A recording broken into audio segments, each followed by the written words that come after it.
The Raven. Once upon a midnight dreary, while I pondered, weak and weary, over many a quaint and curious volume of forgotten lore, while I nodded, nearly napping, suddenly there came a tapping, as of someone gently rapping at my chamber door. "'Tis some visitor," I muttered, "tapping at my chamber door.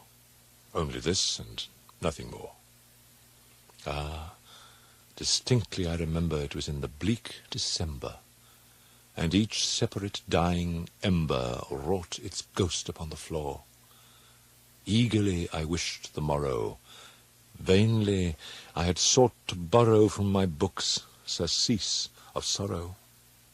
Sorrow for the lost Lenore, for the rare and radiant maiden whom the angels name Lenore, nameless here for evermore. And the silken, sad, uncertain rustling of each purple curtain thrilled me, filled me with fantastic terrors never felt before, so that now, to still the beating of my heart, I stood repeating, "'Tis some visitor entreating entrance at my chamber door, some late visitor entreating entrance at my chamber door. This it is, and nothing more." Presently my soul grew stronger. Hesitating then no longer, "Sir," said I, "or madam, truly your forgiveness I implore. But the fact is I was napping, and so gently you came rapping, and so faintly you came tapping at my chamber door, that I scarce was sure I heard you. Here I opened wide the door. Darkness there, and nothing more.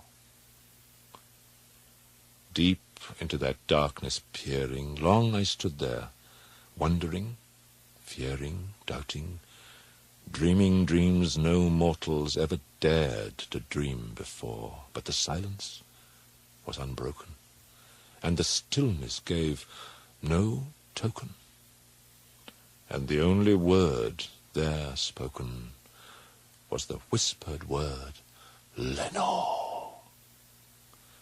This I whispered, and an echo murmured back the word, "Lenore." Merely this, and nothing more. Back into the chamber turning, all my soul within me burning, soon again I heard a tapping, something louder than before. "Surely," said I, "surely that is something at my window lattice. Let me see, then, what thereat is, and this mystery explore. Let my heart be still a moment, and this mystery explore. 'Tis the wind, and nothing more."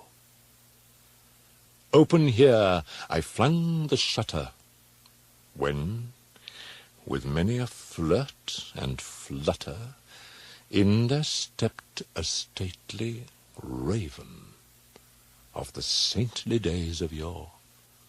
Not the least obeisance made he, not a minute stopped or stayed he, but with mien of lord or lady, perched above my chamber door, perched upon a bust of Pallas, just above my chamber door, perched and sat, and nothing more.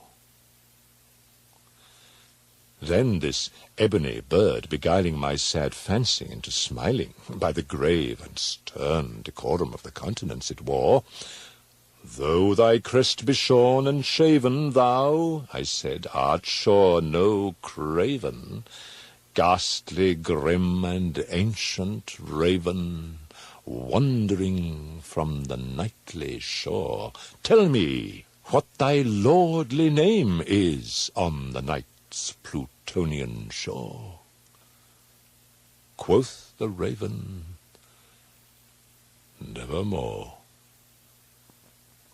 Much I marvelled this ungainly fowl to hear discourse so plainly, though its answer little meaning, little relevancy bore, for we cannot help agreeing that no living human being ever yet was blessed with seeing bird above his chamber door, bird or beast, upon the sculptured bust above his chamber door, with such name as Nevermore.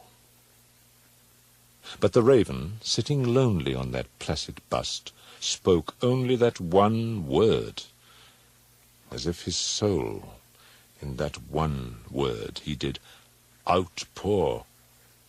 Nothing farther then he uttered, not a feather then he fluttered, till I scarcely more than muttered, "Other friends have flown before. On the morrow he will leave me, as my hopes have flown before."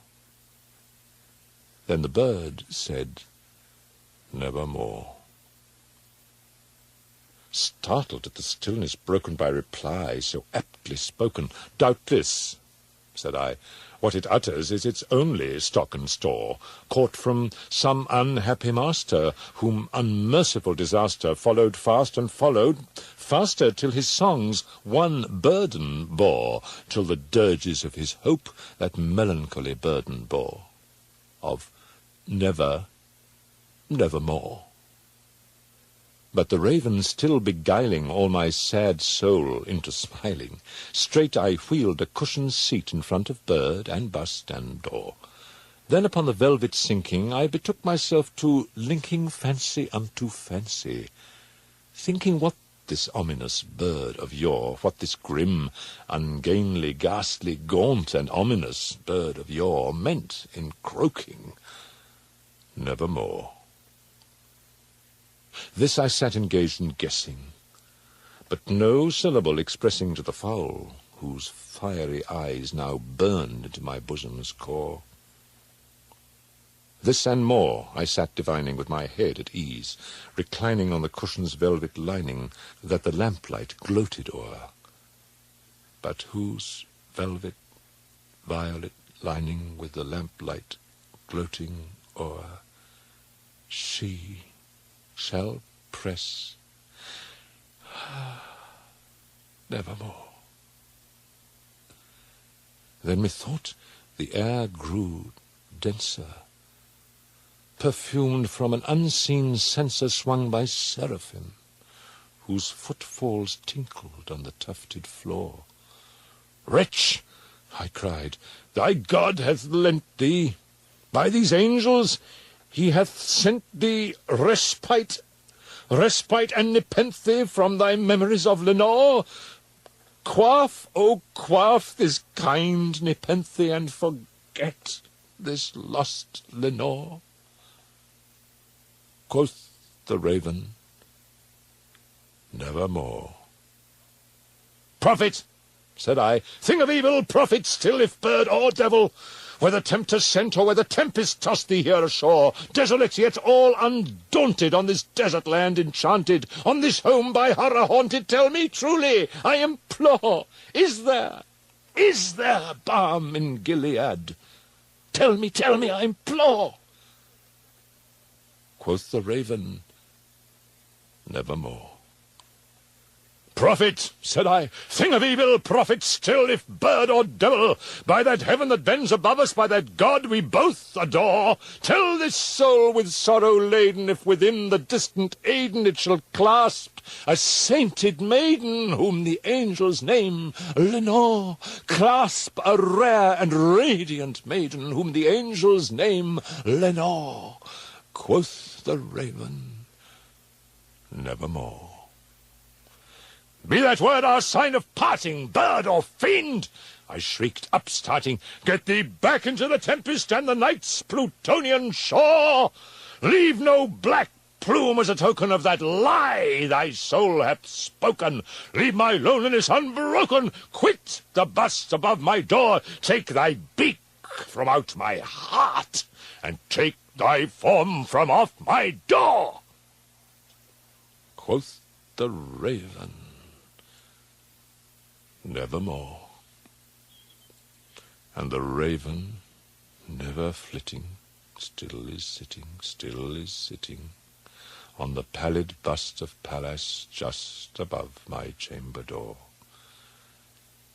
And his eyes have all the seeming of a demon's that is dreaming, and the lamplight o'er him streaming throws his shadow on the floor. and my soul from out that shadow that lies floating on the floor shall be lifted nevermore.